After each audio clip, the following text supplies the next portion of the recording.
Mayong hapon, Negros. Inin Digicast Negros 10. Ang napulo ka mga nagapanguna nga balita sa isa sang Negros ang amon igadulong sa inyo. Update nyo kami live via Facebook kag sa amon nga YouTube channel. Kag karon sana naman kami mabatian sa radio station nga FMR Bacolod 91.1. Kag yari ng top 10 nga mga balita sa Negros subong adlaw. Walo ka mga commercial establishments sa Bacolod City na tukiban nga wala nagabayad sa SSS sang ilang mga empleyado. Pare arestado sa Sagay PNP sa kaso nga rape. Duwa ka mga bangkay na sapuan sa higad sa karsada sa Banwa sa Isabela. Mga tricycle drivers sa Handumanan nagpatigayon sa silent protest kontra kolorom ng mga tricycle. Kag sa good vibes sa Banwa sa Valladolid, mga pulis nagdaragan sa karsada nga naka-heels. Inatanan sa Digicast Negros 10. Sa number 10,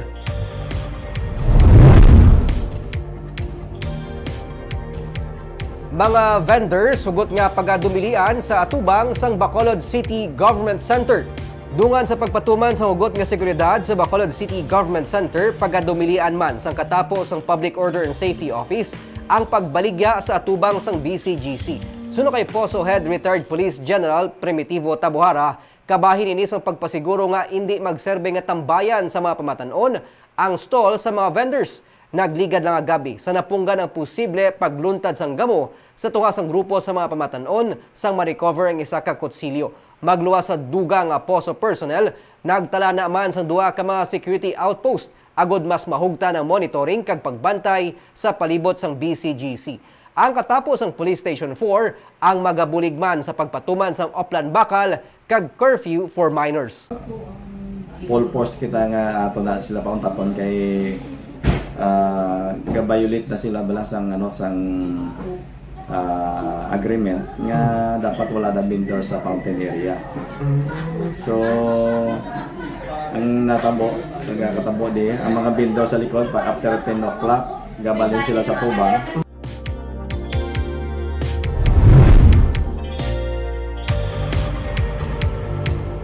Sa number 9, Hospital Operations Head nga si Dr. Girly Pinongan ang gin-designate bilang OIC sang Provincial Health Office sang Negros Occidental.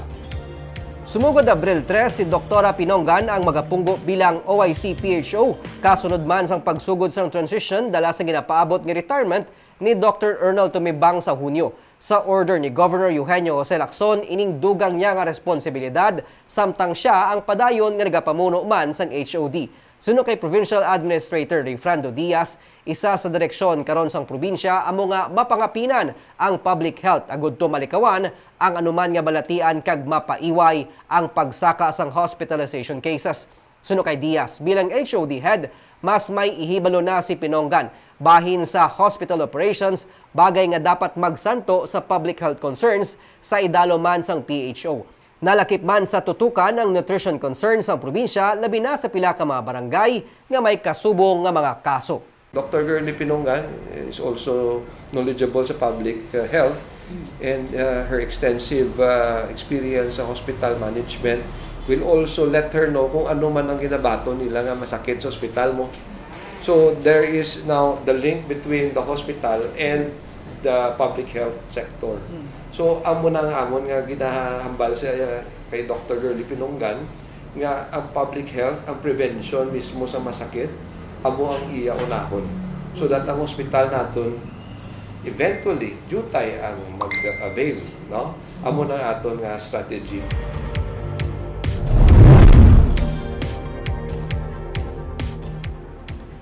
Sa number 8, probinsya ang nagapatuma na sa mga tikang agud to mapaganhagan ang epekto sang El Nino nga ginapaabot magaigo sa third quarter sang sining nga tuig.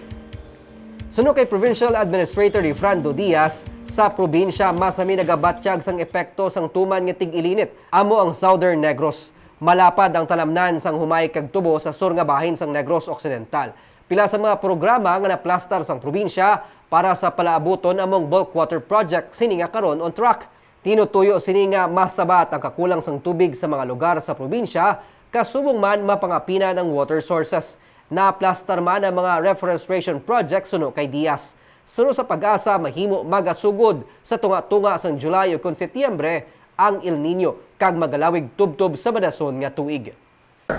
And during this time na medyo nag-init na, I think we are confident to say nga aton nga mga tanom nga mga kahoy do okay ang iyang survival rate, no, and ini amat-amat naton nga ginaubra so that ang aton nga mga climate mitigation nga mga measures already in place, no.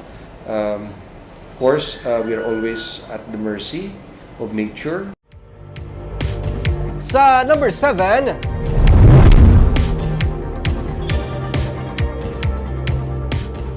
motorcycle rider nga nakabunggo sa isa ka motorsiklo ang gindakop sa makuwaan sang shabu kag armas.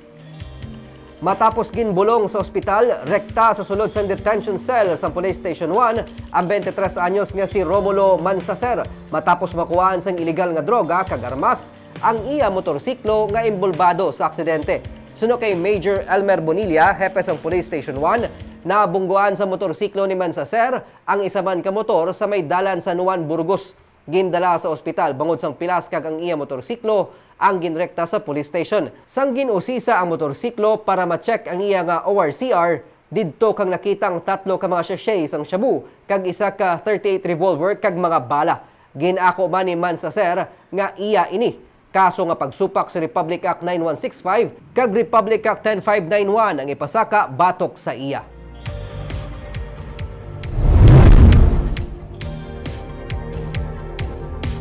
Sa number 6, pare ang arestado bangod sang kaso nga rape. Arestado kahapon ang isa ka pare isang simbahan katolika matapos sinigin serbihan sang warrant of arrest sa kaso nga rape sa barangay Estefania sa Bacolod. Ang gindakop ang 62 anyos nga pari nga damlag pa na assign sa Sagay City. Didto man siya ginreklamo sa kaso nga pagpanghimulos sa isa ka menor de edad sang nagligad nga tuig. Detained na karon si father kag hindi siya sarang makapiyansa. Wala siya giningadlan sang PNP bangod sensitibo nga kaso ang iya ginapangatubang.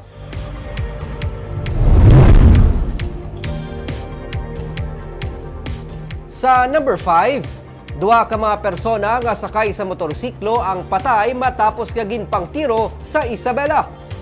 Patayng 2 ka mga lalaki matapos sila ginpangtiro kay nasang udto sa may dalan sa Barangay 5 sa Banuasang Isabela. Sa initial report sang PNP, ang 2 ang sakay sa motorsiklo padurong sur nga bahin sang dalan sang hinali na lang sila ginpangtiro sang riding in tandem matapos matumba sa dalan. Nagtinguwa pa nga magpalagyo ang isa sa mga biktima apang liwat siya gintiro sang suspect. Dead on the spot ang mga biktima bangod sang madamo nga mga igo sang bala. Wala pa makilala ang mga biktima tubtob karon kag ginahibalo pa kung anong motibo sa pagpatay sa ila. Padayon man karon ang pagpangusisa sang kapulisan.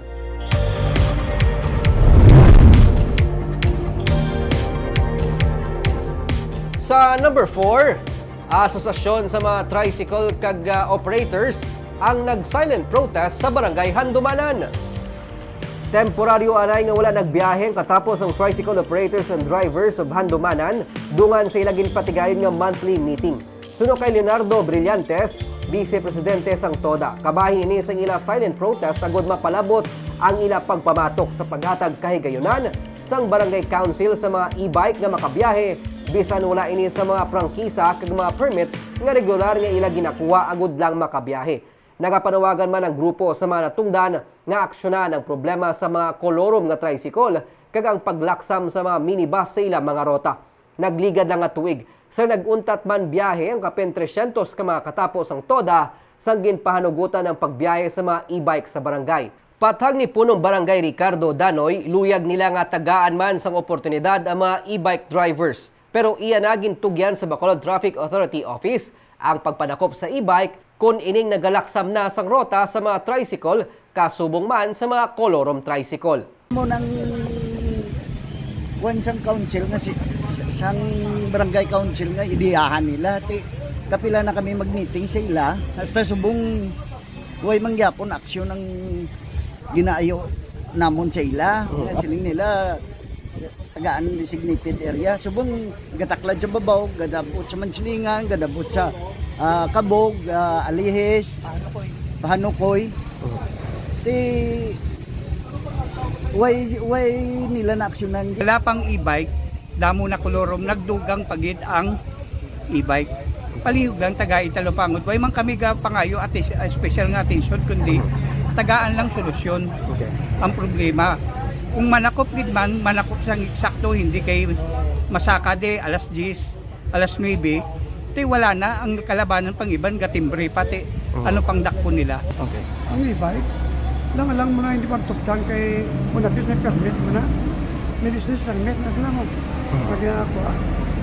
With regard sa concern nila, kap nga ng galapaw ko no, from Handumanan, galabot naman silingan, pahanukoy. Kaya yan isang bitaw, obra, yan isang barangay, obra.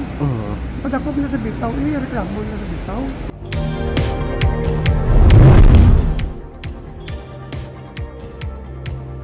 Sa number 3, may maayo nga pork production kag nagakaigo nga supply sang baboy ang Negros Occidental. Ginsiling sang Department of Agriculture nga may ginalantaw nga pork shortage sa bulan sang Abril. Sa national nga report sang Department of Agriculture, mahimo mabatyagan sa masunod nga bulan ng shortage sa supply sang baboy sa tunga sang outbreak sang African swine fever sa bilog nga pungsod. Ginsiling sang DA nga sumugod sa bulan sang Abril, mabatyagan ang shortage kag mga 11 days ang mangin deficiency o kun 56,180 metric tons ang mangin kakulang. Ang Negros Occidental ang nagapabilin nga green zone ukon ASF free kag padayon ini nga nagapadala sang supply sa iban nga probinsya suno kay Doktora Placida Limana. May nagakaigo nga supply ang probinsya suno sa iya kag sa datos nila sini nga Marso 7 tubto 27 tigayon nga nakapadala sang supply sa Luzon 1,365 heads, sa iban nga probinsya sa Visayas 641 heads kag sa Mindanao 120 heads. Sa Enero, may 4,303 heads nga ginship kag sang Pebrero may 2,725 heads nga ginship suno sa OPV. Sa number 2,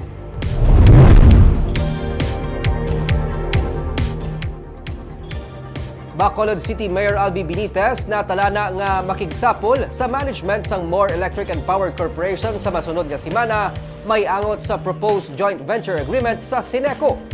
Wala na nagabago ang panindugan sa alkalde sa Bacolod. Magapabor siya sa joint venture agreement kung JVA sa tunga sang More kag Central Negros Electric Cooperative kung mapasalig sang More ang mas manubo nga bilis sang kuryente, wala sang brownout kag ang paggamit sang renewable energy. Ang More Electric Power Corporation ang isa sa mga nagpadala sang unsolicited proposal sa Sineco kag gintugyan na ini sang Sineco Management sa National Electrification Administration para sa komento kag guidance. Magluwas sa More, nagpadala man sang unsolicited proposal sa Sineco ang Manila Electric Corporation o kon Meralco. Pero may mga empleyado sang Sineco nga nagapabutsyag sang pagpamalabag sa JVA sang Sineco kag sang private firm. Sunod sa alkalde, handa siya nga mamati sa More kung anong ilang mangin proposal sa Sineco kag luyag man sang alkalde nga mabatian ini sang publiko. Now, ang sabat ko still the same. No?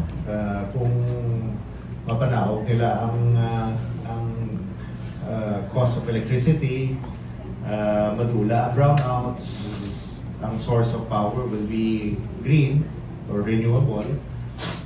No, I'm supportive. But ang details kung ano nila himuon, anong plano nila, may schedule ko na presentation ang more isa sometime I think next week.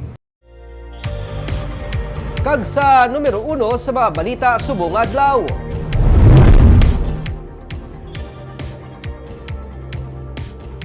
Walo pa ka mga kapehan kalan-an kag iban pa nga mga kumbuyahan sa Bacolod ang gin-isyuhan sang show cause order tungod sang wala pagbayad sang SSS contribution sa ilang mga empleyado.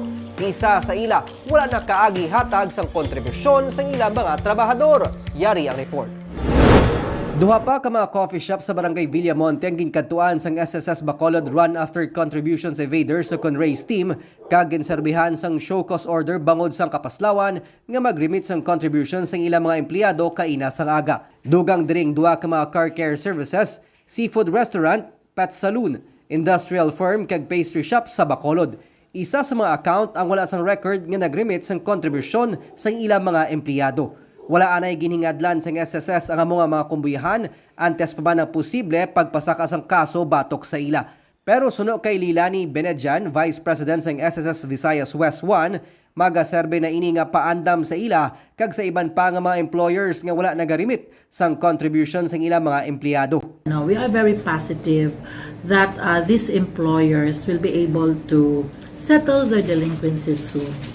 So we have offered to them the condonation program, the contributions penalty condonation program, in which it is a welcome development on their part, so that in one way or another, it can really help reduce the amount of delinquency that they are to settle with SSS.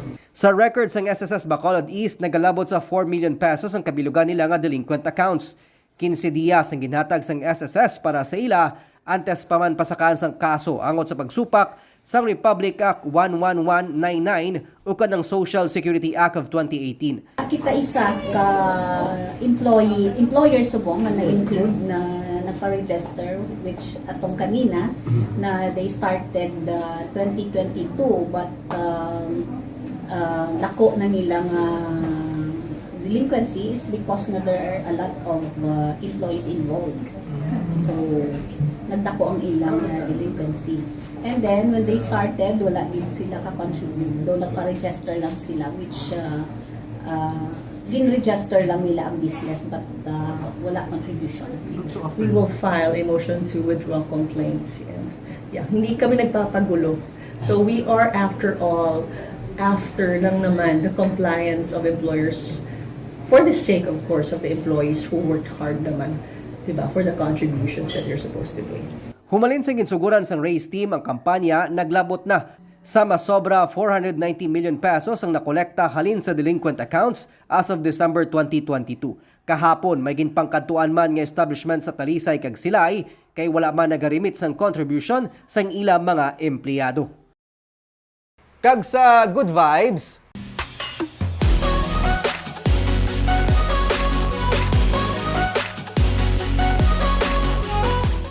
sa Valladolid, agaw atensyon ng mga pulis ang weekend. Nagdinalagan sila sa karsada nga naka-heels. Ang istorya sa likod sini sa report ni Romeo Sobaldo.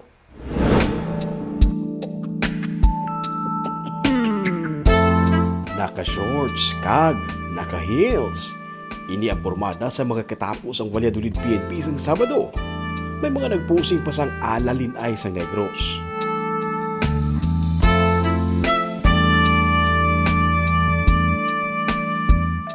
Pero, ang matutuon nga rason, nakigbangin sila sa Stiletto Run 2023 sa lokal kapanguluan sa Valladolid bilang kabayan sa Women's Month celebration. Antes nagdalagan, ang iban, nagpakondisyon pa basketball nga naka-heels.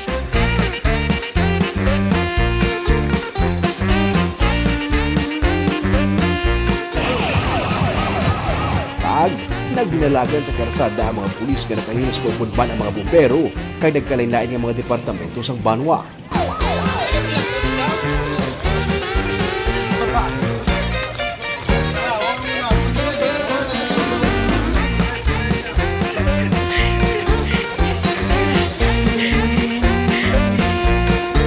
Sunod sa officer in charge sa Valladolid PNP nga si Police Major Eric Doronila, nakigbayan ng mga pulis para ipakita nga suportado nilang aktibidad para sa kababainhan nga nag-promote sang gender equality and inclusive society.